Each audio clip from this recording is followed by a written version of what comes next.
Retiring Senator Akaka just celebrated his 88th birthday, and he's taking one last shot at reviving his biggest legacy. Our media partners at Civil Beat are following this important development and other stories.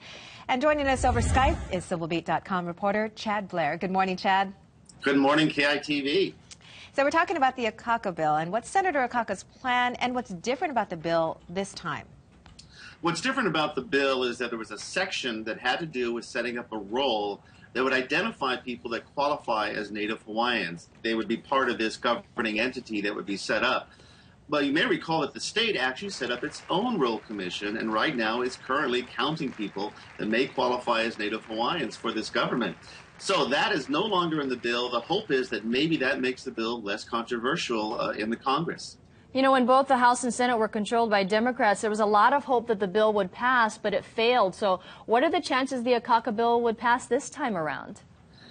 Well, I want to get people's hopes up. As you know, it's an election season right now. The Congress is in session just for a short time this month, and then it's off running for re-election. Maybe the best chance is during the lame duck session after the election and before the new Congress is sworn in January. Even if that bill doesn't pass, the Akaka bill, successors to Senator Akaka, both Linda Lingle and Mazie Hirono, say they would continue to push for passage of the Akaka bill. Well, another story that Civil Beat is working on is on bullying against gay students in schools. What are the statistics and what are schools doing about the issue? Well, the statistics are rather sobering. Over half of gay, lesbian, bisexual, and transgendered students say they have felt unsafe in schools, and nearly 3 out of 4 of them say they've heard homophobic or sexist remarks. But, you know, schools like Farrington High School here in Honolulu are really leading the way in trying to help GLBT students.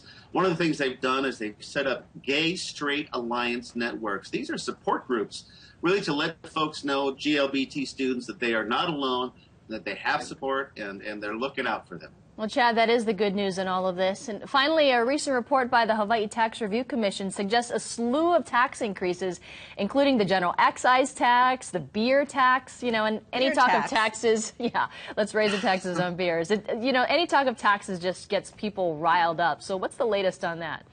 Well, I don't want to have people worrying that our taxes are going to go up. The Tax Review Commission is actually required by the Constitution, by state law rather, to look at our tax policy and make recommendations to the legislature. So they commissioned a report. The report said, yes, increase the GET, increase the sin taxes on cigarette and alcohol, tax pensions.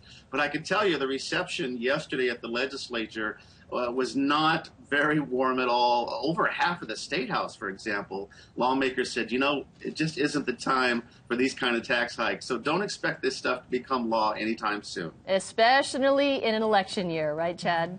Exactly. All right. Thanks, Chad. Thank you, KITV. And you can find the complete stories we've just discussed on CivilBeat.com. And stick around. We've got